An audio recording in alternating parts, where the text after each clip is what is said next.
Now comes to the second form of energy, that is called potential energy. And potential energy is defined as the ability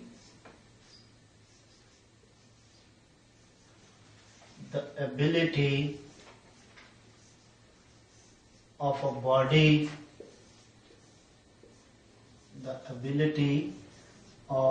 body to do work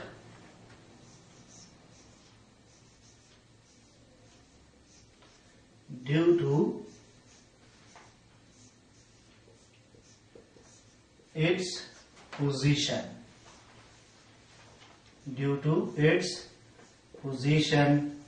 That is called potential energy.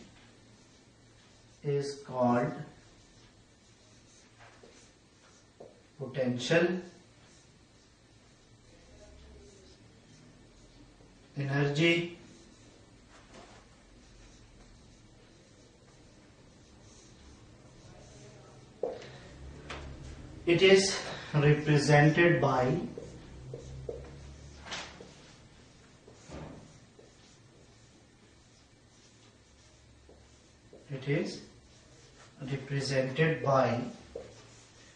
PE.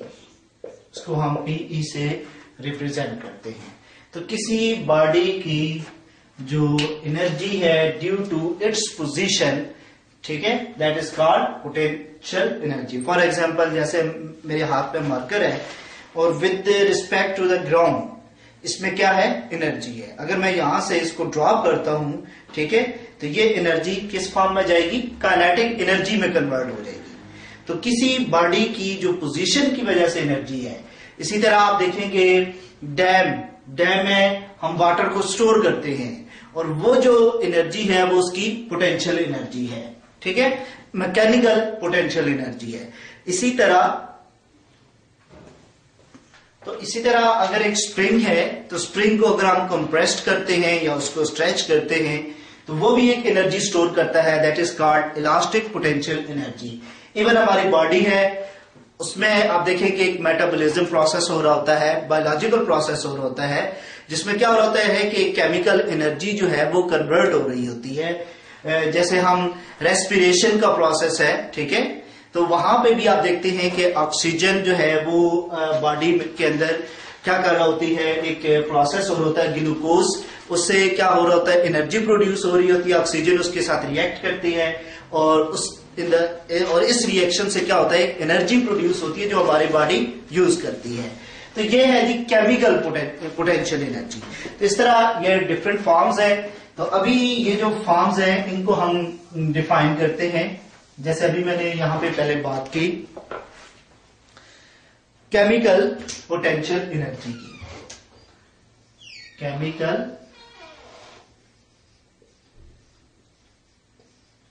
Potential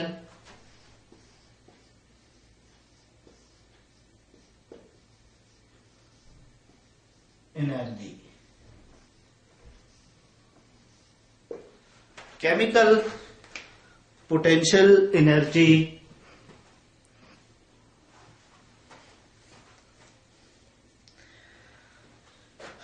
तो आप देखिए कि यहां पे जो example है, the potential energy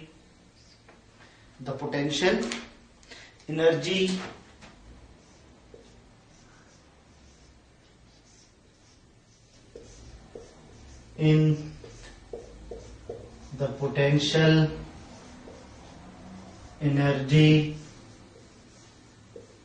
in chemicals like batteries, in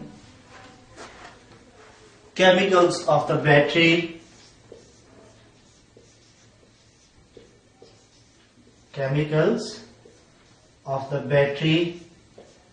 is called chemical potential energy.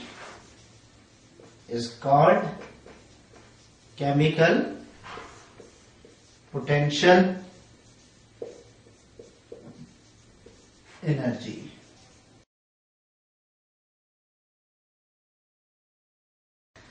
Chemical potential energy की जो एक और एग्जांपल है वो हम डेली लाइफ से ही यूज करते हैं कि मैंने अभी जैसे बात की कि हमारी बॉडी जो है वो भी chemical energy potential energy store करती है।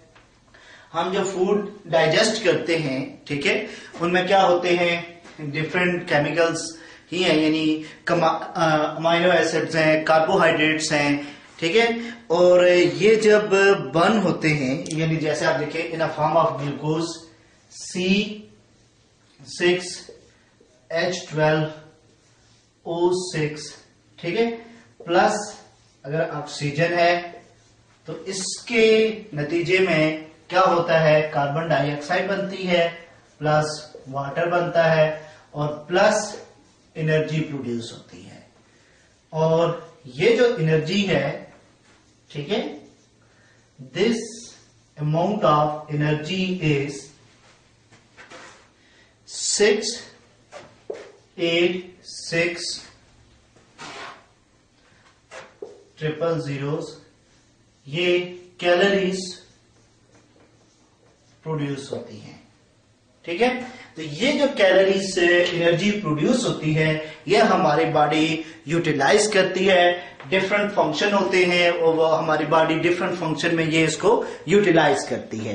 तो ये भी एक केमिकल एनर्जी है जो हम फूड खाते हैं उसको डाइजेस्ट करते हैं, उसमें जो अमाइनो एसिड्स कार्बोहाइड्रेट्स वगैरह हैं वो in a form of glucose, वो जब हम रेस्पिरेशन ऑक्सीजन को इनहेल करते हैं तो उसकी नतीजे में जो केमिकल प्रोसेस हो रहा है वो क्या है, कार्बन डाइऑक्साइड प्लस वाटर और प्लस एनर्जी प्रोड्यूस होती है। And that energy has amount 686,000 calories. और ये जो कैलोरी है ये हमारी बॉडी डिफरेंट फंक्शंस परफॉर्म करने के लिए यूटिलाइज करती है।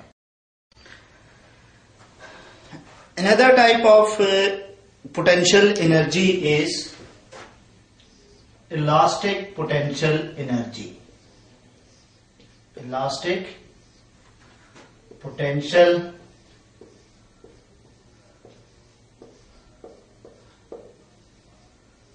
energy. Elastic potential energy. अब the energy stored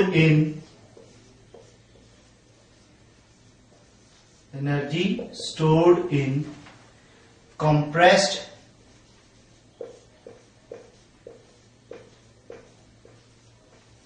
spring is elastic potential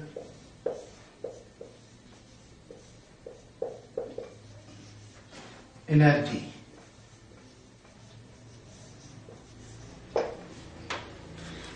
The energy stored in the spring, ठीक है, that is called elastic potential energy. अब हम एनर्जी की जो ग्रेविटेशनल पोटेंशियल एनर्जी की बात करते हैं तो gravitational potential energy is defined as the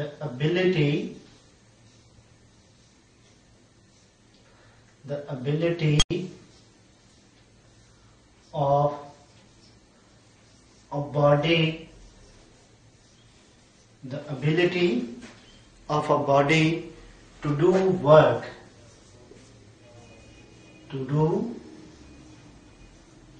work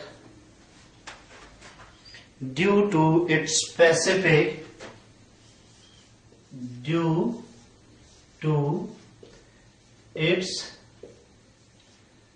specific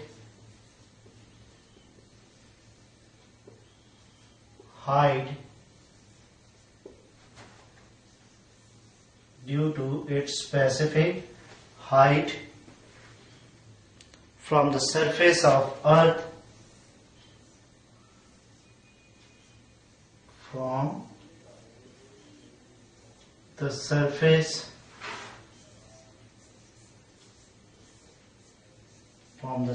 of earth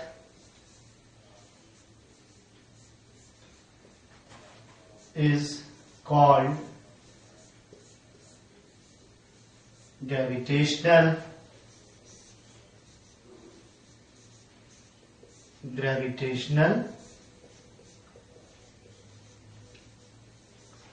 potential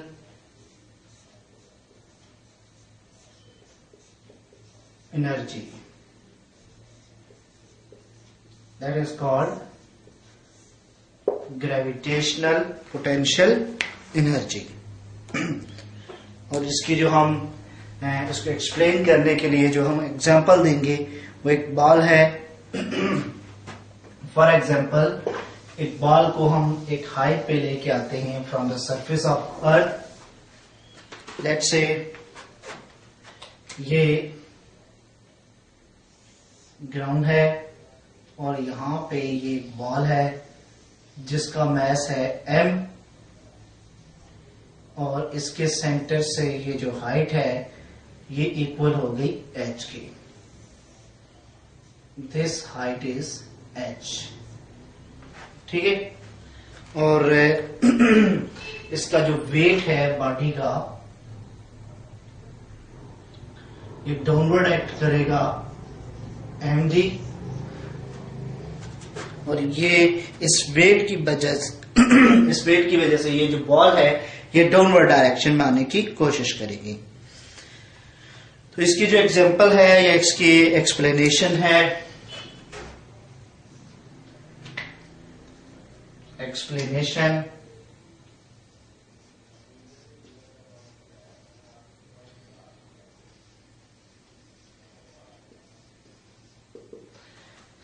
Explanation. A ball lying on the surface of earth. A ball lying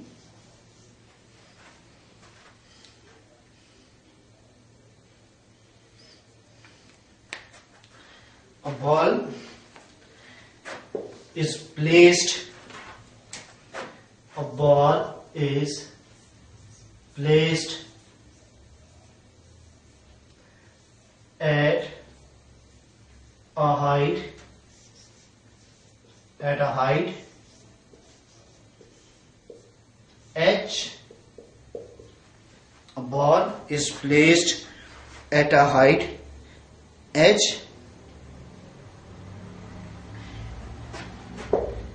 It will possess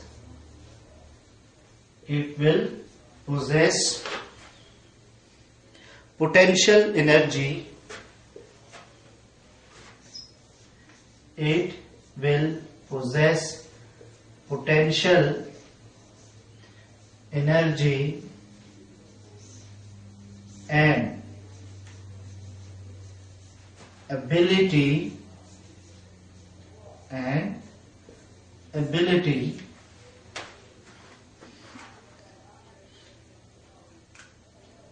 to do work. An ability to do work.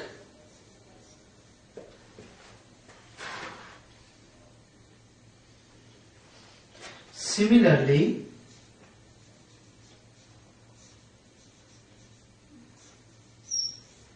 a dam stored potential energy due to height. Therefore, अब अगर मैं यहाँ पे इसका एक rough से sketch बनाते हैं जी डैम के लिए. जो हमने यहाँ पे बात की कि जो डैम है वो पोटेंशियल एनर्जी स्टोर करेगा ड्यू टू हाइट और फिर हम उस स्टोर्ड एनर्जी से क्या कर सकते हैं, उसको कन्वर्ट कर सकते हैं इलेक्ट्रिकल एनर्जी में. तो फॉर एग्जांपल ये एक रेजर्वायर है. ठीक है. और इसको हमने एट अ हाइट h पे इस तरह इसको हमने बना लिया है कि इसको हमने एक हाइट h दे दी है।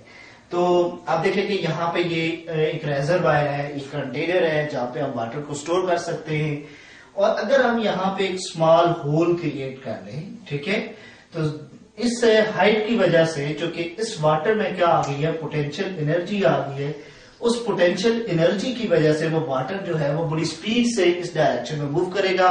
और यहाँ पे अगर एक टरबाइन हो, ठीक है, उस टरबाइन को रन करने के लिए ये वाटर हम यूज करेंगे और वो टरबाइन आगे फिर जनरेटर को रन करेगा जो कि क्या करेगा, इलेक्ट्रिकल एनर्जी प्रोड्यूस करेगा। तो इस तरीके से अगर हम एक डैम बना सकें, किसी एक रेजरवायर बना लें, ठीक है, जहां पे हम वाटर को स्टोर कर सकें, तो उस स्टोर्ड वाटर में जो एनर्जी होगी वो पोटेंशियल एनर्जी होगी।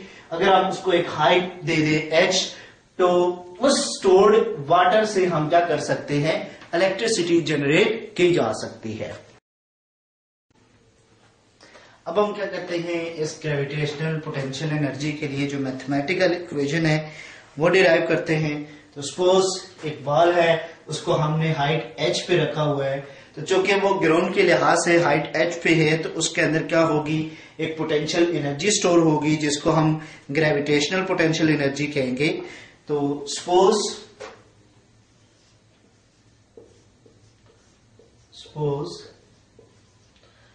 a ball is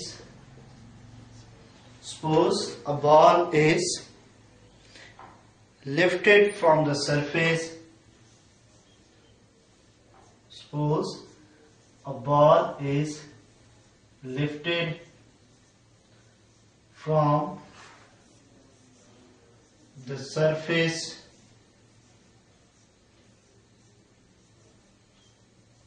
Suppose a ball is lifted from the surface to the height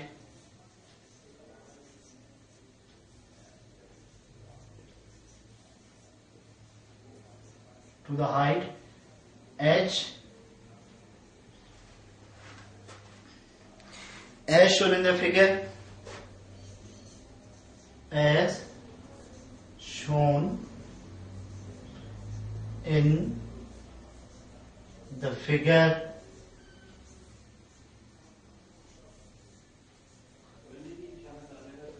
As shown in the figure,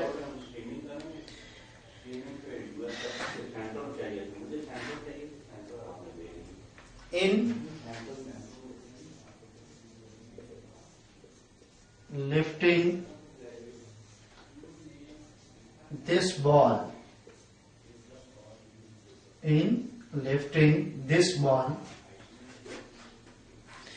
we have to do work. We have to do work against gravity में work करना पड़ेगा, gravity के against, क्योंकि हम इस ball को खुद ब खुद हाइट h पे नहीं ला सकते, हमें इसके ऊपर थोड़ी सी फोर्स लगानी पड़ेगी और वो जो फोर्स होगी वो उसकी वेट के बराबर होने होगी जो हम उसको ऊपर लिफ्ट कर सकेंगे। ठीक है, तो a force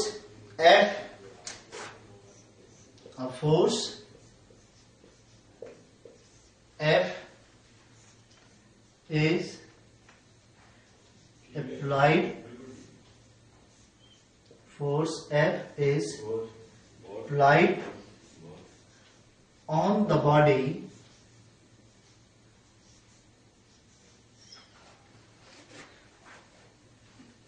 equals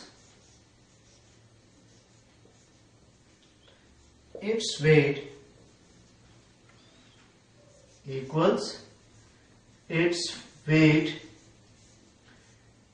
mg to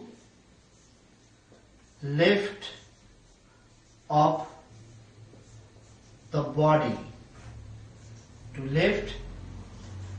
of the body, हम इस बॉडी पे एक फोर्स अप्लाई करेंगे और ये जो फोर्स होगी वो उसके वेट के बराबर होगी, जो उस बॉडी को हाइट h पे लेके आएगी।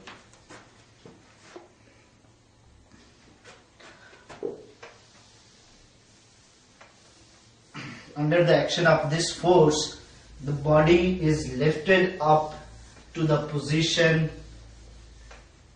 at a height h. It means जो हमने फोर्स अप्लाई की, force is equal to weight and the weight of the body is equal to mg. Weight of the body is equal to mg and the distance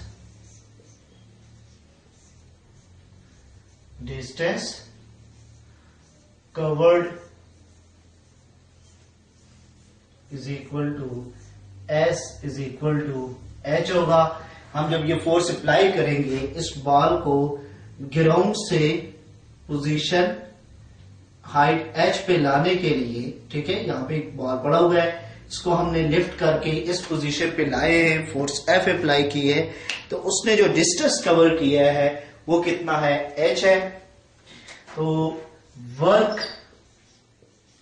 is equal to force into distance.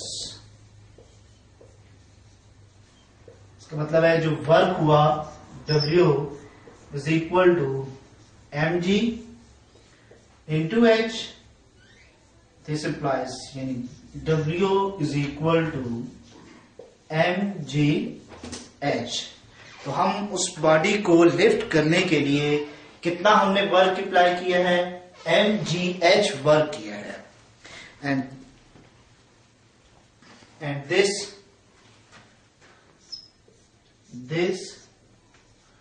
work is appeared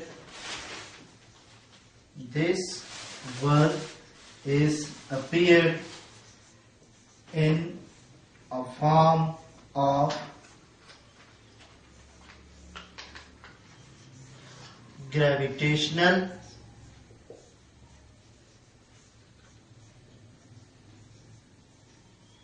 potential energy,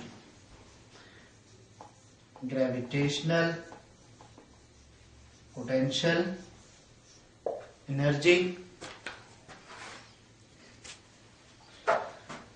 तो finally जो हमारे पास ये जो work है W is equal to mgh, तो हम कह रहे हैं कि ये क्या होगी, ये वर्क होगा जो बॉडी पे हमने अप्लाई किया और बॉडी ने वो पोजीशन h पे आई, तो जो वर्क हुआ वो किसकी इक्वल था, mgh, और ये वर्क है बॉडी की potential energy. It means potential energy is equal to mgh। ये इसकी मैथमेटिकल इक्वेशन है। Gravitational potential energy is equal to mgh।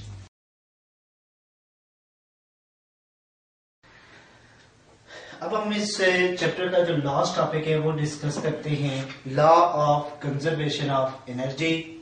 और ये हम बार बार भी बात कर रहे थे कि अगर एनर्जी एक फॉर्म से, हम देखते हैं कि एनर्जी जो है वो एक फॉर्म से दूसरी फॉर्म में कन्वर्ट हो जाती है, लेकिन हम ये नहीं कर सकते कि हम एनर्जी को प्रोड्यूस कर सकें, या हम ये नहीं कर सकते कि एनर्जी को खत्म कर सके, डिस्ट्रॉय कर सके। तो यही है law of conservation of energy, यानी one form of energy, one form of energy is converted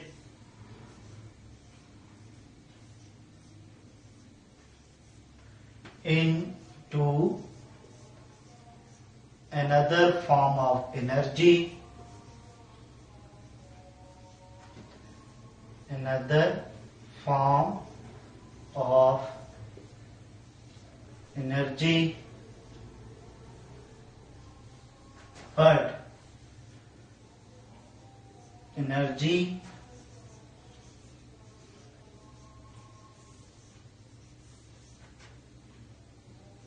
can neither be created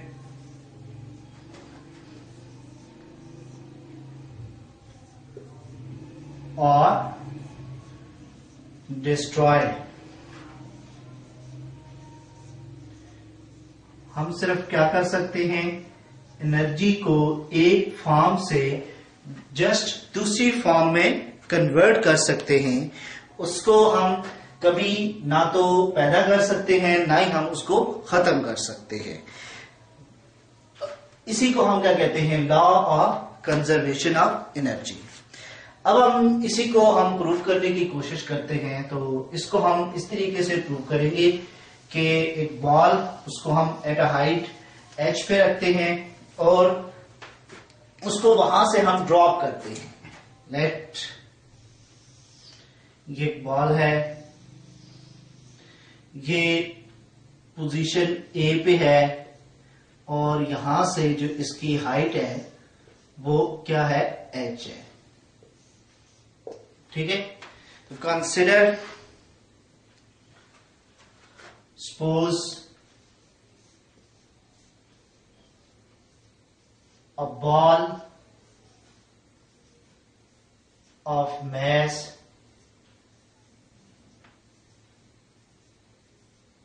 m placed at a height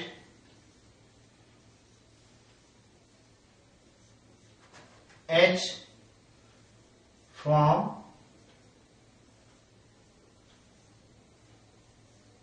the ground.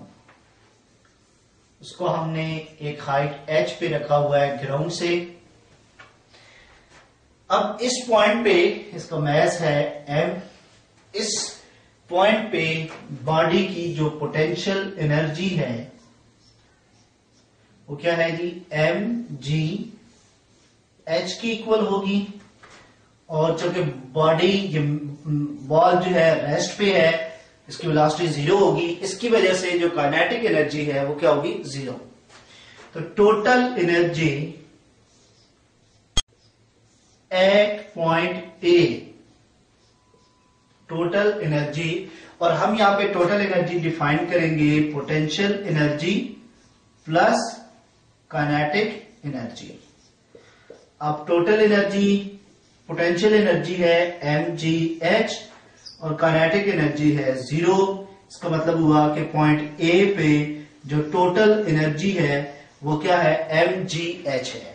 यानी पॉइंट ए पे जो बॉडी की एनर्जी है वो in a form of potential energy है।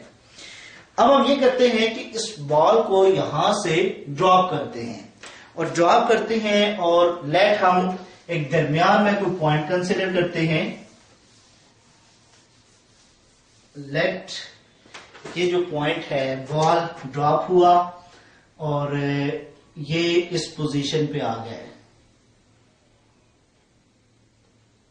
m, और यहां से इसने यहां तक आने में जो डिस्टेंस कवर किया है, लेट ये डिस्टेंस है जी x। ठीक है, तो ये हाइट थी h, ये डिस्टेंस है x। अब जो हाइट रह जाएगी यहां से इस पॉइंट तक,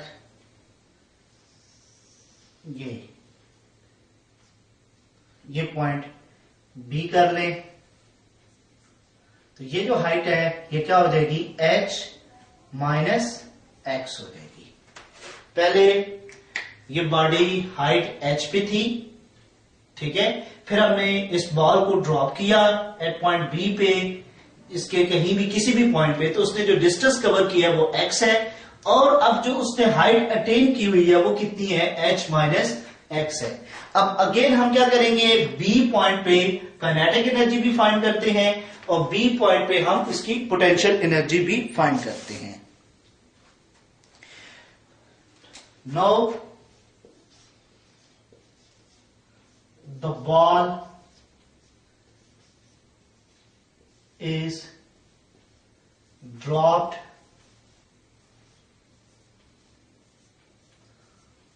from point A.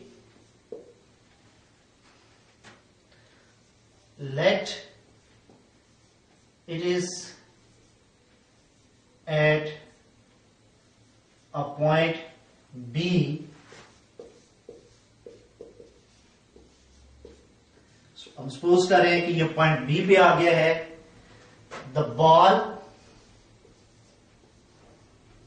Will cover a distance x and the ball will attain a height, और यह हाइट कितनी है h माइनस x. तो अब हम इस पॉइंट B पे काइनेटिक एनर्जी भी फाइंड करते हैं और पोटेंशियल एनर्जी भी, क्योंकि अब हमने बॉल को ड्रॉप कर दिया है तो अब वो चूंकि मोशन में है तो उसकी कुछ काइनेटिक एनर्जी भी होगी. लेकिन आप गौर करें कि जो पोटेंशियल एनर्जी है पहले कितनी थी, mgh थी.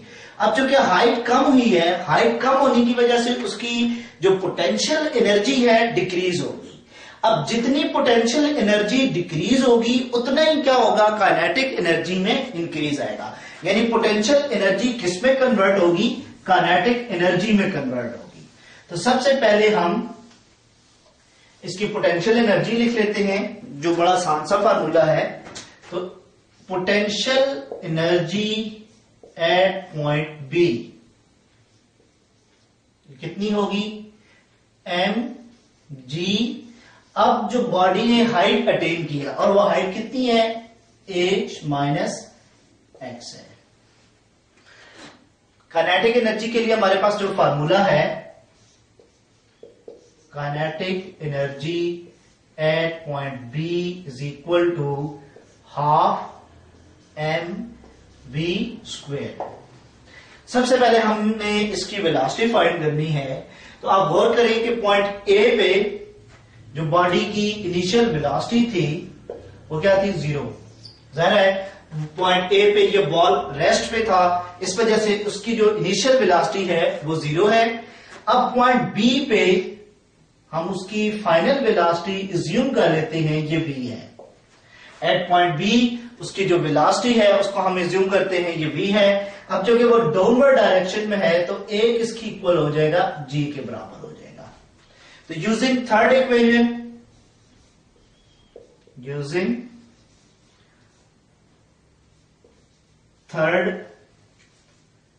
इक्वेशन ऑफ मोशन,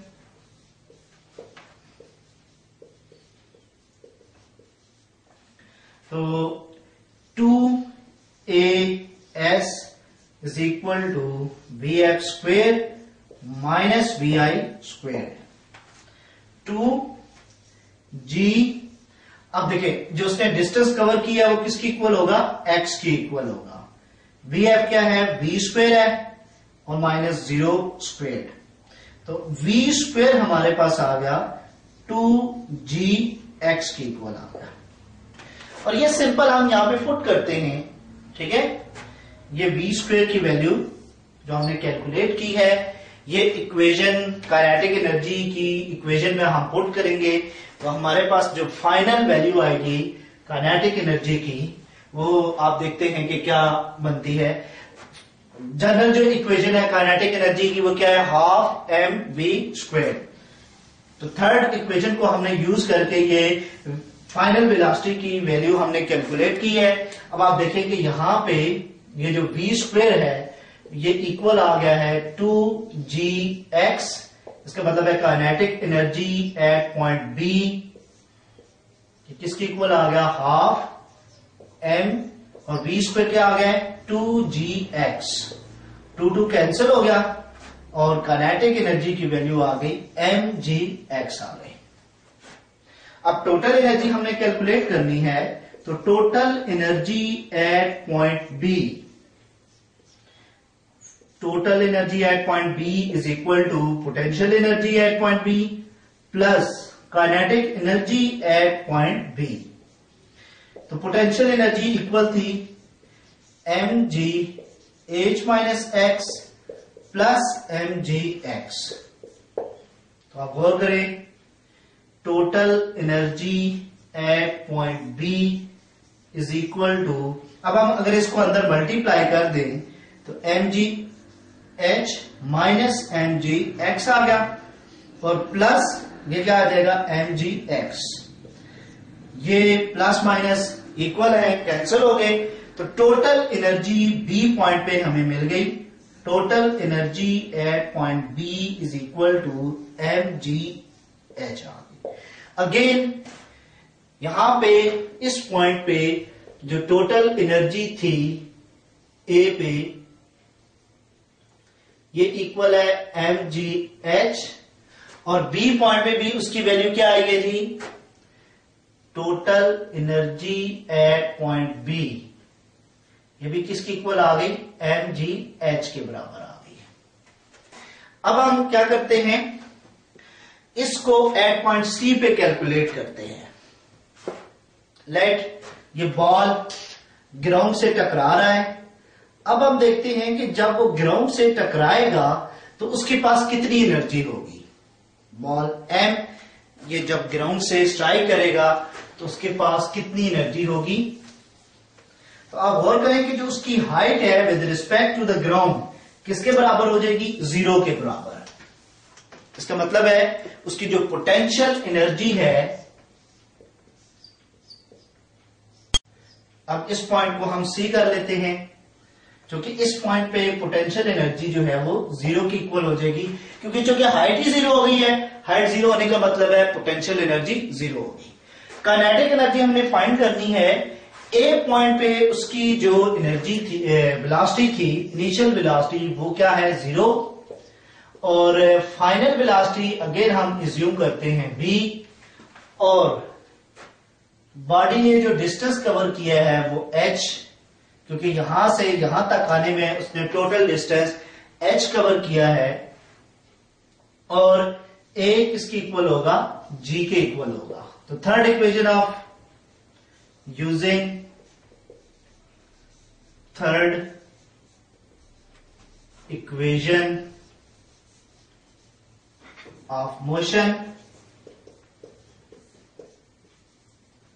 अगेन हम third equation of motion use करेंगे, 2as is equal to vf square minus vi square, 2gh is equal to v square minus 0 square. अब v स्क्वेयर की value आ गई 2gh।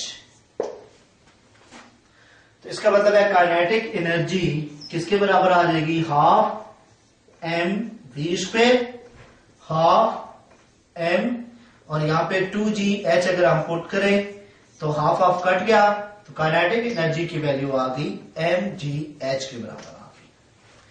तो kinetic energy at point C किसकी equal है, mgh, और potential energy कितनी है, 0।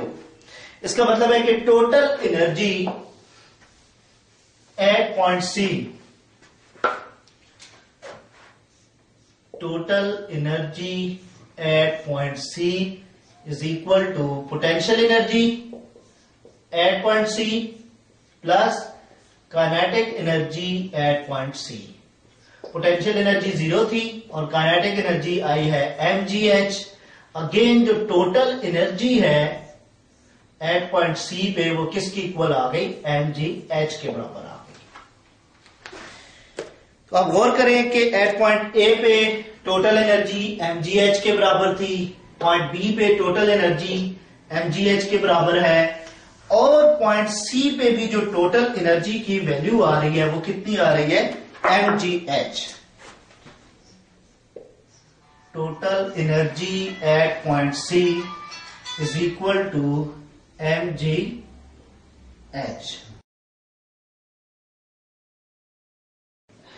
इसका मतलब है कि टोटल एनर्जी पॉइंट ए पे भी mgh है, पॉइंट बी पे भी mgh है और पॉइंट सी पे भी mgh है। मतलब टोटल एनर्जी जो सिस्टम की है वो चेंज नहीं होगी। क्या हो रहा है, पॉइंट ए पे सारी की सारी पोटेंशियल एनर्जी है, पॉइंट बी पे दोनों एनर्जीज है, काइनेटिक एनर्जी भी है और पोटेंशियल भी एनर्जी भी है, और पॉइंट सी पे सिर्फ और सिर्फ काइनेटिक एनर्जी है। अब गौर करें कि अगर हमने बॉल को नीचे ड्रॉप किया है तो पॉइंट ए पे सारी की सारी पोटेंशियल एनर्जी थी, जो जो वो नीचे आना स्टार्ट किया उसने तो उसकी पोटेंशियल एनर्जी कम होती जा रही है और काइनेटिक एनर्जी क्या होती जा रही है, इंक्रीज होती जा रही है। जो ही वो जमीन से या ग्राउंड से टकराएगा एट पॉइंट सी पे तो आप देखेंगे हाइट तो जीरो होगी। हाइट जीरो होने का मतलब है उसकी जो पोटेंशियल एनर्जी है वो जीरो हो गई है। अब सारी की सारी उसकी क्या होगी, काइनेटिक एनर्जी होगी। इसका मतलब है कि जो टोटल एनर्जी है वो चेंज नहीं हो रही, तीनों पॉइंट्स पे सेम आ रही है। यह हमने इसको मैथमेटिकली यहाँ पे प्रूव भी किया है कि तीनों पॉइंट्स पे जो टोटल एनर्जी है वो सेम है। सिर्फ क्या हो रहा है कि वो एक फॉर्म से दूसरी फॉर्म में एनर्जी कन्वर्ट हो रही है। अभी हम इस चैप्टर नंबर 8 के न्यूमेरिकल स्टार्ट करते हैं और इसकी एक्सरसाइज स्टार्ट करते हैं, जिसमें इसका सबसे पहले हम क्वेश्चंस देखते हैं। इसमें 1 to 6 जो क्वेश्चंस हैं वो हमने बड़ी डिटेल से डिस्कस किए हैं। Question number 1, define work and also define its unit in the system international. हमने वर्क को बड़ी डिटेल से डिस्कस किया और उसकी यूनिट्स को भी। क्वेश्चन नंबर 2 है define power and right it's units. Question number 3, kinetic energy, define kinetic energy, derive equation of kinetic energy of a moving body. What is potential energy? What will be the potential energy of a body of mass m at a height h? Question number 5, explain the interconversion of kinetic energy and potential energy of a free falling body. And the question number 6, explain the law of conservation of energy. तो ये हमने detail से discuss किए हुए हैं। हम आते हैं क्वेश्चन नंबर 7 पे। Question number 8.7, 4 possible answers are given. 4 possible answers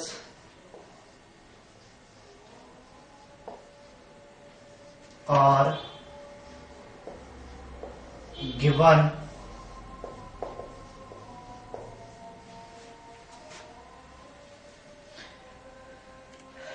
for the following questions. For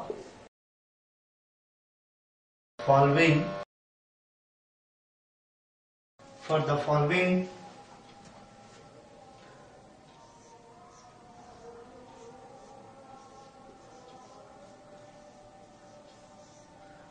questions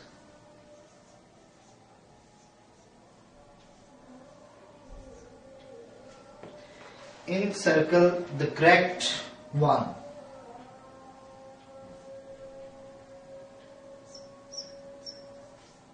Encircle the correct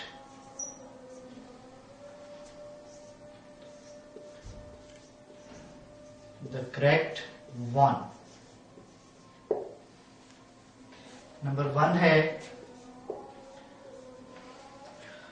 what will be the magnitude of work? What will be the magnitude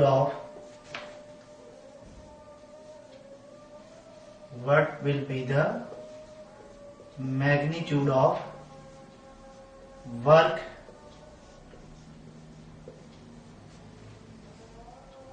if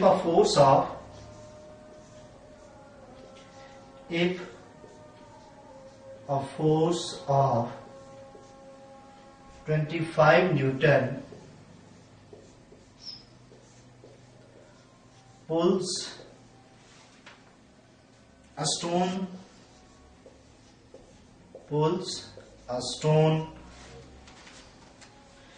through a distance of 5 meter in its direction.